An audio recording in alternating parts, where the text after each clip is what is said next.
Happy 4th of July and welcome back to the Baking Buddy Kitchen. I'm Jesse Jacobs and today I'm going to be showing you how to make natural cut baked French fries. These taste amazing without any of the guilt from a deep fryer. I'm so excited to share this recipe with you. Are you ready?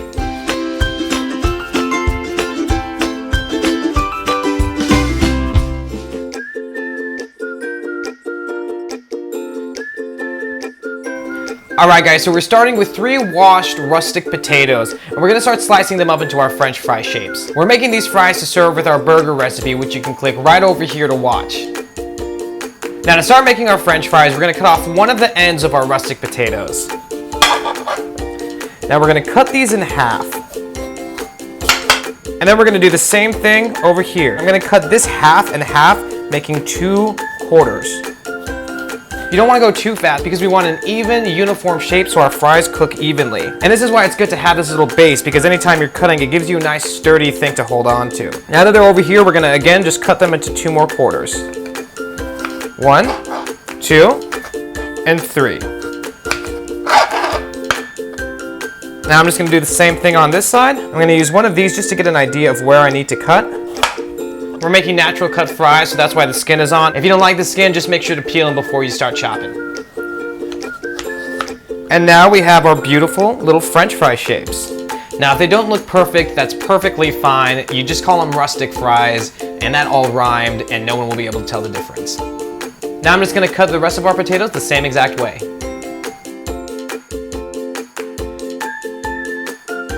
Alrighty, all of our potatoes are cut into fries now and they're looking great. So we're going to put them in a little bowl of cold water so they can soak up some of the starch before we start baking. Alright, so we're going to let these soak for about half an hour and then we're going to boil them for about 5 minutes so they can get nice and tender before they head into the oven.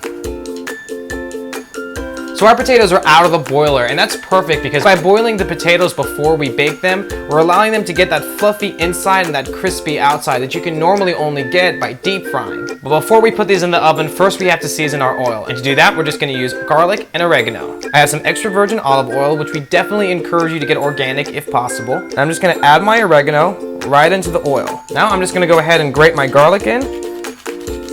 By adding these ingredients into the oil instead of just throwing them on top of our French fries, this is going to allow the flavor to really emulsify into the fat and then into the French fries that we're baking them in. This is going to give us a much richer flavor that's going to pay off in the long run. Alright, so now I'm just going to give this a mix, and then we're going to let it sit for about 5 minutes so that the flavor can really set into the oil. Our oil is finished marinating, so now we can add our potatoes. I'm just going to go ahead and toss these in, just a few at a time, and give them a generous coating with the oil. Then I'm just going to move them back onto our Baking Buddy.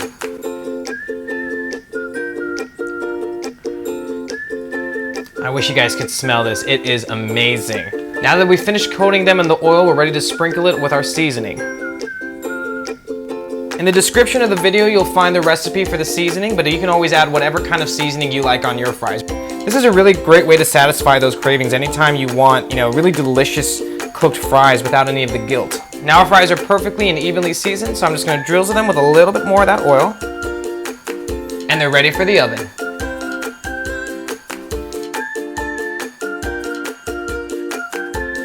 Now we could not have done this so easily without our Baking Buddy. It's a non-stick silicone surface for your baking pans that provides you the perfect medium to bake on. It also has everything a baker needs, like measurements, metric conversions, and a standard cookie recipe printed right on the surface. The silicone evenly distributes heat so that you get the same quality of baking that you could only get with an expensive industrial oven. In fact, you can click right over here and watch a quick video that shows you all of the other amazing things your Baking Buddy can do. Alright, our fries are out of the oven, and oh my god, I wish you could smell these guys. All we're going to do is just top them off with a generous amount of salt, and they're ready to serve. Alright guys, that's it for today. These fries taste amazing, they look great, and honestly, what's more American than French fries? Freedom fries. We're going to get to enjoy these with some cheddar stuffed mini sliders, and you can click right over here to watch us make those. Thanks again for joining me in the Baking Buddy Kitchen, and I'll see you guys next week.